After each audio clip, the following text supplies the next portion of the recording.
Okay, guys, I'm going to start talking. Sorry, let me get my mask off. Yes, I am masking up again. I've heard way too much coughing when I go to the stores and stuff like that. Just one of those things for me. Bang, here we go, and bang. So, when we are talking about. Let me just go back. Let me start. Let me start from where I wanted to start. I was reading an article, and it was speaking to Asians in the workplace, being tired of having to deal with racism. And my initial thought was good for them. Good for anybody who stands up for themselves, especially in a place where I've always said when you're at work, we're all kind of held against our will. Because we have to sustain our livelihood. So we're in a place we don't really want to be, first of all. I'd say that there's a lot of people who enjoy their work, but that's not the point. If you are being held back in work by a systemic notion, then by all means, or just somebody's individual idiotic ideologies, then yes, you should stand up for yourself.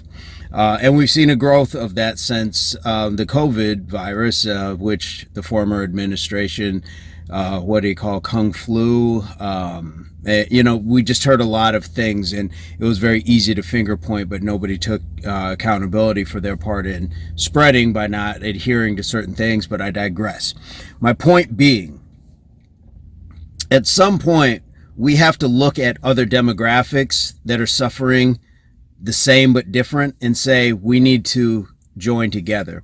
The reason being is because as a society, at least in this country, I would say our greatest enemies are our school systems, our law legislations, and our media.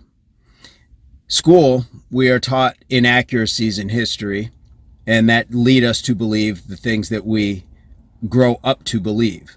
And the schools, even knowing certain things, still have yet to change them. Christopher Columbus, i.e., a lot of other things.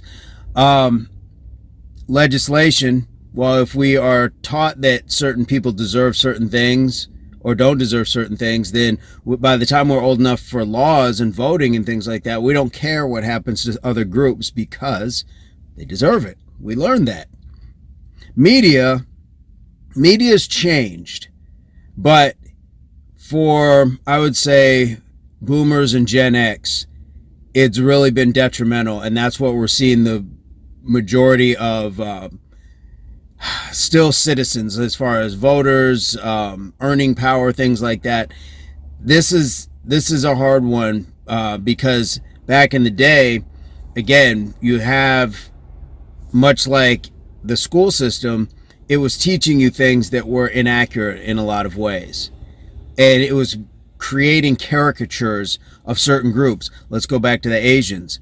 If you look at older films, it was a very caricature-like lampooning of Asians. Same thing with blacks.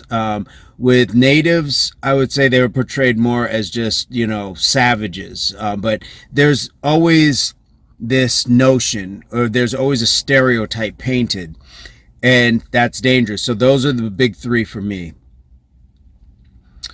If we start grouping together, you have to pop your bubble. That's the hard part, is you have to pop your bubble to challenge yourself to step outside of your demographic, no matter how scary it is, and start to learn about other groups. And the thing is, you have to go in with a whole heart. You have to immerse yourself. This means asking respectful questions. And you are asking other groups who are living other things that you may have a question about. You're asking them genuinely. You're asking to listen and learn rather than just retort. You're also doing research to look up certain things that you can find where other groups may, have an injustice against them or things that work for them. It's just learning other cultures. The same way you would pick up learning another language or something like that. You can learn about other people's cultures rather than just their cuisine, their designer clothes, and their vacation spots. There are definitely a lot more things that all cultures have that where they've had to overcome an adversity, and it still plays a part to this day. But when we look at how we are perceived by other groups, it's a shame because we have more in common than we do separate. But those big three have kept us all thinking that somehow that group deserves it more than that group, or we, have suffered more than that group. And it's simply a case of we are all fighting the same bully. Just imagine one bully at a playground at school. Well, he's picking on the fat kid for one thing. He's picking on the nerd for another thing. He's picking on the girl for another thing. He's picking on possibly a disabled child for another thing. And he's just picking on another kid just because. They're all being picked on, but just for different things because they represent something different. But they're all still being picked on. If they group together, like five fingers make the fist that knocks the bully out. If groups got together and actually started saying, no, together we're not going to wait for a standing rock to just watch and see, well, what are the natives going to do about this? We're not going to wait for a second coming of detainment camps for the Asians. Well, how are they going to get out of this? We're not going to wait for another uprising of, another, I don't know, red summer, or where we see multiple shootings. And then what's BLM going to do? What's the black community going to do? Groups have to start to come together, because what is environmental racism to one group is legislative racism to another, which is wrongful imprisonment or civil rights violations to another. It's all the same. And it's all the same system. The systemic setbacks for women, for gays as well, for different ethnicity groups, nationalities, religion, it's all the same.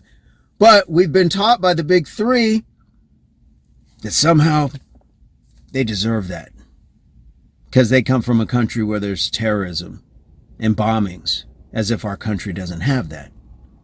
And they deserve it. Well, they're just not biologically as strong as some of us.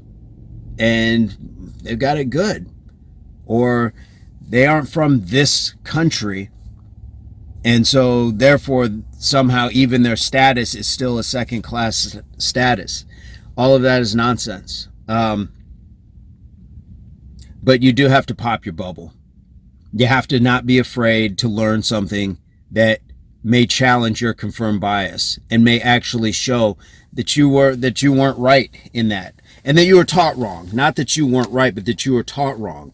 And you have to, another thing that I find very important is to not be afraid of what your peer group is going to think. I have seen many people go into a lot of these things with best intentions, and then were chased down off of their hill by family members, spouses, good friends, and people who think, who are stuck in their way of thinking. And, well, why do you care what happens to them?